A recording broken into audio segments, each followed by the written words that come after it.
Bonjour et bienvenue sur autoplus.fr pour découvrir aujourd'hui un véhicule de série qu'on n'attendait pas forcément aussitôt puisqu'il s'agit du Smart #1 ou #1 pour nous en France. Alors on avait découvert le concept en septembre dernier à l'occasion du salon de Munich et nous avions pu le découvrir également en détail. Et ce qu'on remarque tout de suite, c'est que vraiment la version de série est très proche à un concept que l'on avait découvert. On retrouve cette signature lumineuse ici qui va être sur toute la largeur du véhicule. C'est vraiment un regard atypique mais qui va bien symboliser la nouvelle famille Smart. De la même manière, on retrouve cette grande bouche ici qui avait surpris sur le concept et qui donne vraiment aussi le ton du nouveau design de Smart. La seule petite différence, elle est ici avec ces ouvertures, ces entrées d'air ici qui ont été rajoutées. Côté gabarit, c'est la même chose. On est vraiment très proche du concept puisque ce Smart #1 mesure 4,27 m de long pour 1,82 m de large. Il est vraiment très épaulé et 1,64 m de haut. Donc ce sont vraiment les dimensions d'un SUV citadin classique entre guillemets. Mais c'est vrai que quand on le regarde dans ses formes, tout en rondeur, etc., on remarque quand même qu'il fait plus crossover, c'est-à-dire vraiment entre le SUV et la berline que vraiment le gros SUV méchant.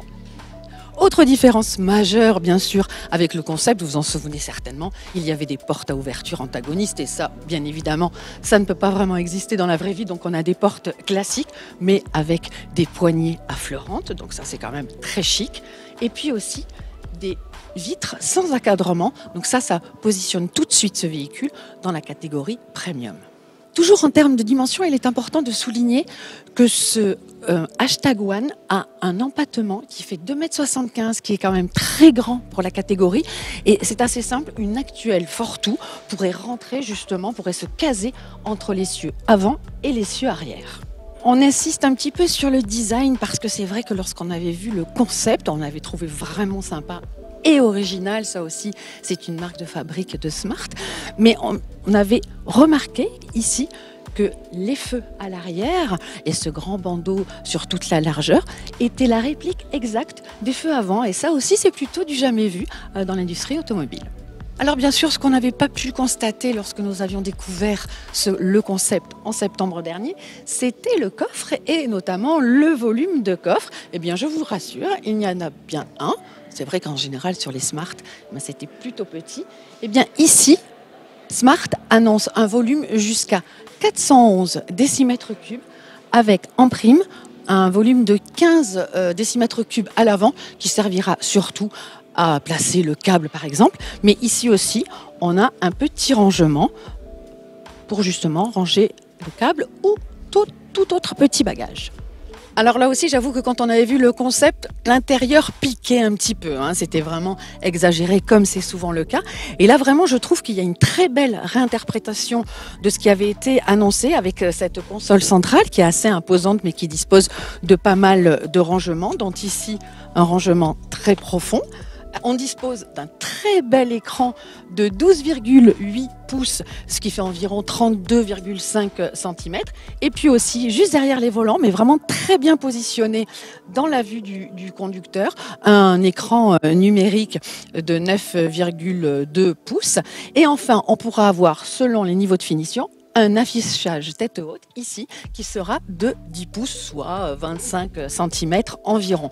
Sinon, on peut s'attarder quand même sur la qualité des matériaux. Là, on voit vraiment, encore une fois, le positionnement que veut avoir Smart désormais, c'est-à-dire premium, avec des bons matériaux, des belles surpiqûres, et toujours quand même avec ce côté très original, très inédit, qu'on ne retrouve pas forcément dans les autres voitures. Et puis ici, on va avoir un système multimédia assez sympa avec pas mal d'animations. On est vraiment dans le monde du gaming. C'est vraiment très ludique et puis à la fois, c'est quand même très sérieux. Alors, lorsque nous étions à l'extérieur, je vous parlais de l'empattement qui était vraiment très grand, notamment pour ce gabarit de véhicule. Et on constate tout de suite, ici aux places arrière, qu'on bénéficie quand même pas mal d'espace au genou. En plus, le dossier du siège est légèrement creusé, donc vraiment, on est très très bien installé. En hauteur sous plafond, c'est la même chose. On a vraiment une vraie sensation d'espace. Et puis bien sûr, comme il s'agit d'un véhicule électrique, on bénéficie d'un plancher parfaitement plat. Alors vous l'aurez compris, ce Smart #One est un tout nouveau modèle qui ouvre la voie vers un avenir uniquement électrique, bien sûr, pour la marque, mais surtout une vraie famille. Il s'appelle #One, mais on peut bien évidemment imaginer qu'il y aura #2, #3, etc. Peut-être pas dans cet ordre-là, mais une chose est sûre, c'est que Smart voit grand et veut créer une vraie nouvelle gamme et ne plus se contenter de micro-citadines. La vraie grosse surprise sur ce modèle, puisque on l'a vu ensemble, il est assez proche du concept déjà vu en septembre, c'est la motorisation.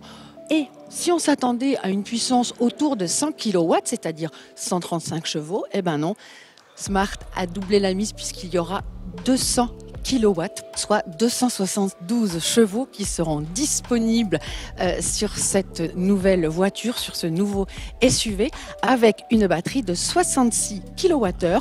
Et d'ailleurs, Smart annonce une autonomie qui devrait flirter avec les 420-440 km. Il faut aussi préciser que cette Smart pourra bénéficier de la recharge en courant alternatif 22 kW, si bien que on pourra recharger en 3 heures de 10 à 80%. Et de la même manière, on pourra recharger en courant continu DC 150 kW, ce qui permettra de faire une recharge, toujours pareil, de 10 à 80% en moins de 30 minutes. C'est du moins ce que Smart nous affirme aujourd'hui.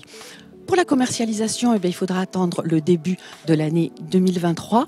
Il est très difficile d'établir aujourd'hui un tarif, mais nous en saurons plus au mois de septembre puisque les précommandes s'ouvriront. Et nous, d'ici là, on se retrouve très vite sur autoplus.fr.